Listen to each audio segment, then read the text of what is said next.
Ladies and gentlemen, I'm Michael and you're watching Kini News.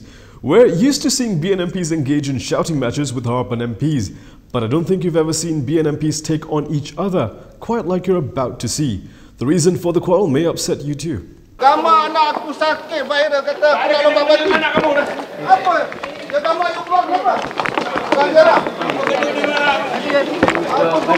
Two Umno MPs engaged in a public shouting match at the Parliament lobby this afternoon in full view of the media as security personnel and political aides tried to separate them.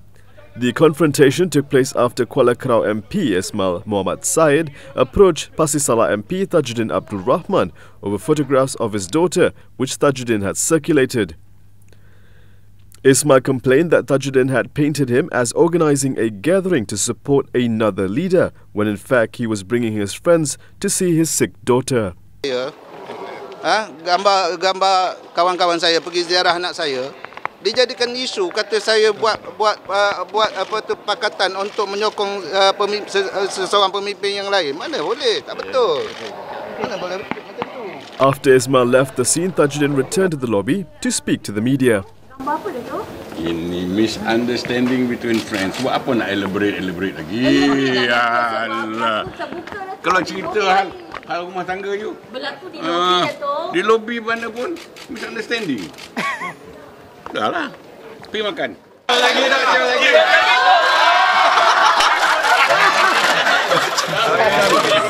Prime Minister Dr. Mohamed held a press conference today after chairing the Bersatu Supreme Council meeting. Here are some highlights. Pendapat ada perlunya kita mengadakan reshuffle kabinet. Jadi saya sebagai Perdana Menteri bertanggungjawablah berkenaan reshuffle kabinet dan saya dengar pandangan-pandangan mereka. Dan saya akan memberi pertimbangan terhadap desakan supaya kita adakan reshuffle cabinet. Regarding the meetings at Dato' Sri Ismail Ali House 2 days ago, do you think that it's appropriate to have the meeting 2 days after the Tanjung PI debate? I haven't talked to him yet. Saya tak tahu kenapa dia ada tapi itu involve other parties as well. Dia ini masalah parti ni keadilan lah. Mereka lah patut selidik perkara ini. Di Parlimen tadi Dato' Sri Ahmad mention yang ketua parti dalam PH tidak akan membuat undi tidak percaya kepada Tun. Terima kasih. Betul boleh terbaik ataupun lebih mudah untuk kerajaan menghadapi efek nanti.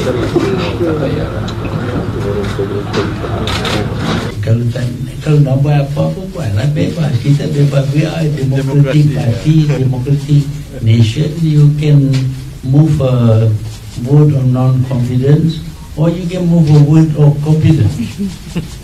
The sex video implicating Economic Affairs Minister Azmin Ali has been sent to a private firm in the United States for analysis. The police can expect the full results before the end of the year.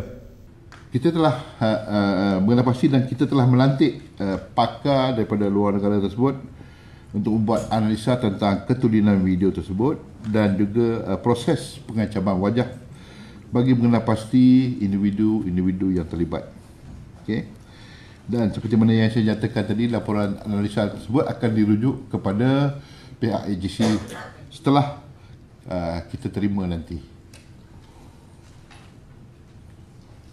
With mounting pressure on Prime Minister Dr. Mahathir to hasten the transition of power plan following Harapan's colossal defeat in Tanjung PI, everyone is having a field day with speculation, some baseless, some even malicious. Anwar Ibrahim dismissed claims that he had an audience with the Yang di-Pertuan Agong Al-Sultan Abdullah Riayatuddin Al-Mustafa Billah Shah this morning, calling it fake news. Itu jangan layan lah benda-benda tipu macam itu. Ini kerja, sebab tu kita fake news itu benda yang berat. Tak betul, saya pagi daripada sini. So Dato' Sri boleh sahkan maksud tidak ada usaha pun untuk bertemu? Tak ada. Saya jumpa yang 3 minggu sudah tu menghadap biasa.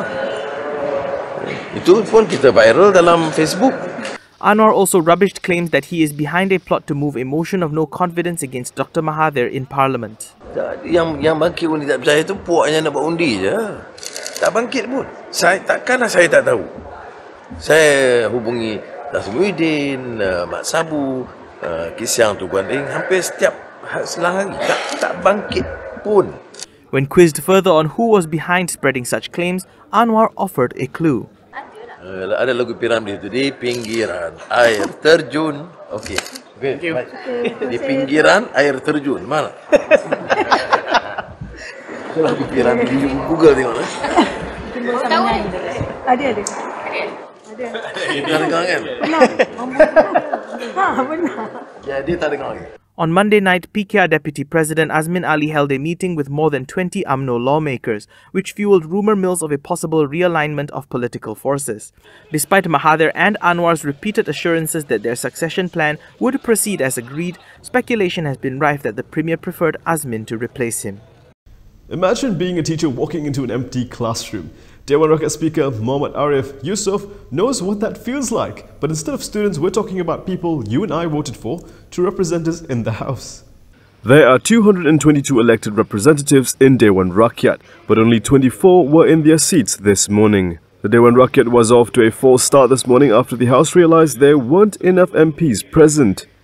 The day started with the compulsory ringing of the bell at 10 AM as a signal for MPs to enter the House, followed by prayer. But Lipis MP Abdul Rahman Mohamed noticed something. Where are all the MPs? Saya tengok korang tak cukup yang ramai. Yang betul. Dewan Rakyat Speaker Mohamed Yusuf then proceeded to count the number of MPs in the House. After the Speaker realised there were only 24 MPs present, the bell was rung for almost 3 minutes, after which there were a total of 28 MPs in the House. This is not the first time Dewan Rakyat did not have the quorum to proceed. On October 17th, the evening session of Dewan Rakyat was briefly suspended after the number of MPs in the House fell to below 26. We're celebrating a birthday today, and no, sadly, it's not mine. Malaysia Kini turns 20 years old today. Launched on the 20th of November 1999, Malaysia Kini has published more than 500,000 stories and currently reaches over 8 million readers a month. The recent Reuters Institute Digital News Report 2019 named Malaysia Kini as the country's top news site, with British market research and data analytic firm YouGov's survey showing that 44% of the country's online readers had visited the news portal in the last 7 days. Malaysia Kini takes pride in not just its political independence, but also its financial sustainability at a time when most other media organizations are struggling to survive. Malaysia Kini will be celebrating its 20th anniversary with a gala dinner this Saturday, the 23rd of November, at the Pullman Hotel in Bangsar, Kuala Lumpur. There are still a few seats available. You can join the event by booking a ticket at the link below. Coming up next, the US Senate has backed Hong Kong protesters in a move that has angered Beijing. A successful prisoner exchange may finally reopen negotiation channels between the US and the Taliban. Don't go anywhere, all that and more coming up after this.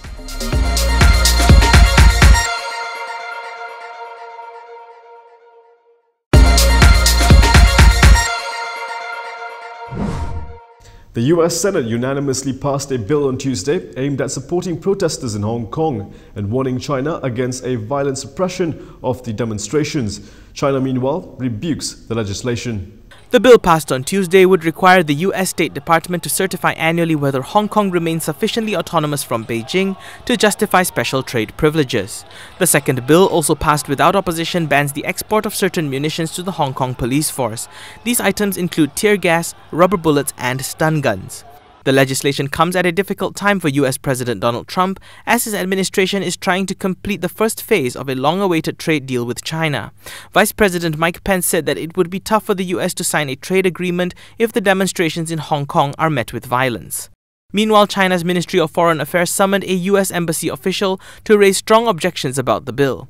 Beijing reiterated a threat to impose unspecified retaliation if the bill became law. Separately, Hong Kong's government expressed regret, calling them unnecessary and unwarranted.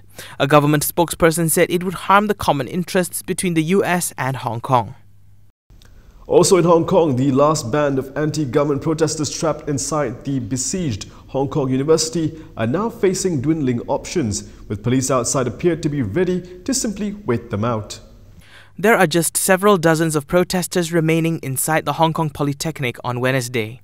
Trapped inside for days, Alisa, a student, had tried twice to escape through the sewer but failed. We have been trying to escape since yesterday morning, but then we couldn't find a way out. She also said the situation inside the university was disastrous, with the supply of food, water and electricity running out. Some other students were still adamant in staying put, saying that they have food that can last them until the weekend. Outside the university, parents, many in tears, continued to wait for their children. As parents, we only have one wish. We hope that each and every one of them can safely return home with us. On Tuesday night, police searched for potential escapees with spotlights.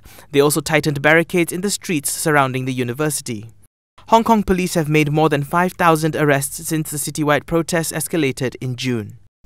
After US President Donald Trump's plan to hold peace talks with the Taliban fell through, could there be another glimmer of hope for Afghanistan? A recent prisoner swap may hold the key to reopening negotiations. 2 teachers from the American University in Kabul were released to American forces. At the same time, in Qatar's capital Doha, 3 Taliban prisoners were escorted to the Taliban diplomatic office, completing a prisoner exchange. The teachers were taken by Taliban militants in 2016. On the other side of the bargain, the key figures released to the Taliban were a propaganda engineer and a senior Taliban commander who had provided suicide bombers with equipment and passage. They were captured in 2014. Peace talks have been a pain point for both the Taliban and Afghan government, largely due to the presence of American forces in the country. The Taliban are refusing to negotiate with Afghan President Ashraf Ghani and his government until the United States reaches a troop withdrawal deal, resulting in a gridlock. Ghani called the exchange a, quote, tough but important decision and praised the Taliban for their good show of faith in releasing the Western hostages. Here are several other news highlights from today.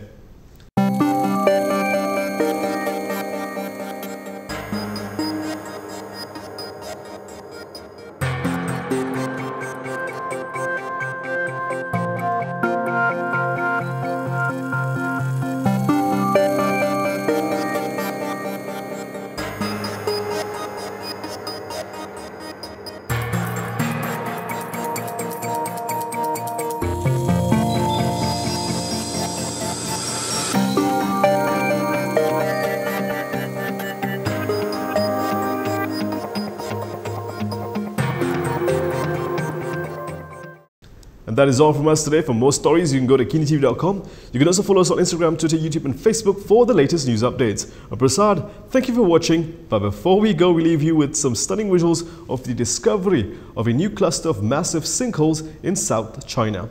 Enjoy.